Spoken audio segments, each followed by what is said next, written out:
Bahkan tidurku pun ikut terganggu karena aku selalu bermimpi buruk. Bermimpi tentang hantu, tentang jin ataupun makhluk halus lainnya.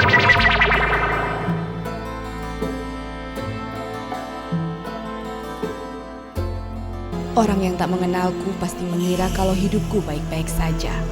Tapi sebenarnya sudah sekian tahun ini hidupku tak tenang. Bukan karena aku punya sejuta masalah. Bukan karena keluargaku tak bahagia. Bukan pula karena perekonomianku payah.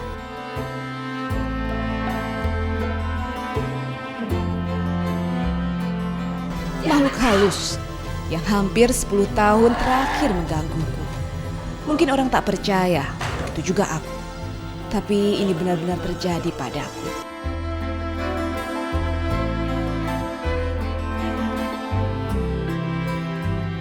Semua ini bermula 10 tahun lalu ketika aku masih menjalani pendidikan perawat kesehatan di Langsa, Nanggro, Aceh Darussalam. Yang saya rasakan pas waktu saya kan kita lagi ujian gitu ya, lagi kadang-kadang kan suka di belakang gedung ya sambil ngapal-ngapal itu. Jadi kerasa ada yang masuk di sini gitu. Kayak ada apa? Tiba-tiba pusing banget gitu.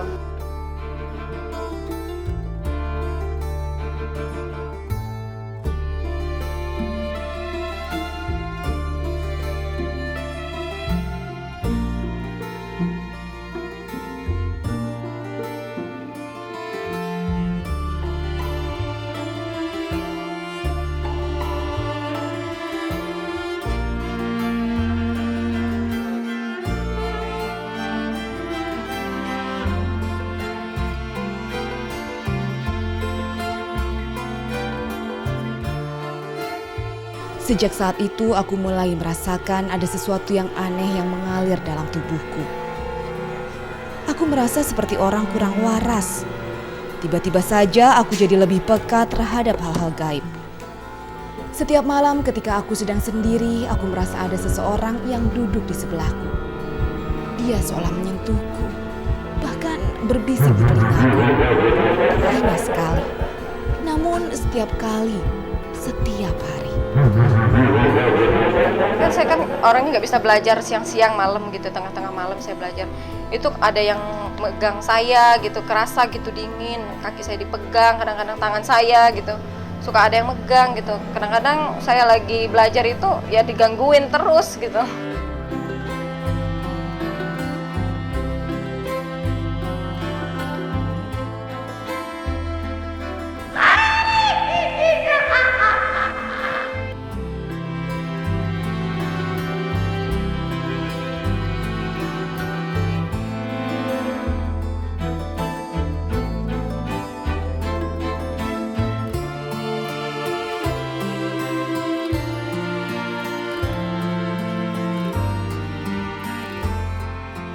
Itu membuat hidupku tak tenang.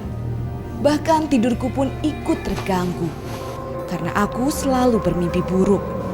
Bermimpi tentang hantu, tentang jin ataupun makhluk halus lainnya. Jadi saya tidur itu seolah-olah saya nggak tidur gitu. Jadi memang mata saya kepejam, tidur bangun biasa, tapi saya nggak fresh bangun tidur gitu apa.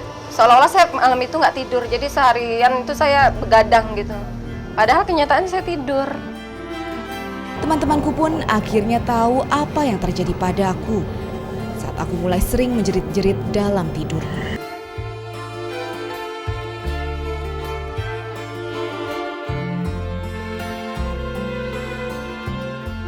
Akhirnya aku terpaksa menceritakan apa yang kualami.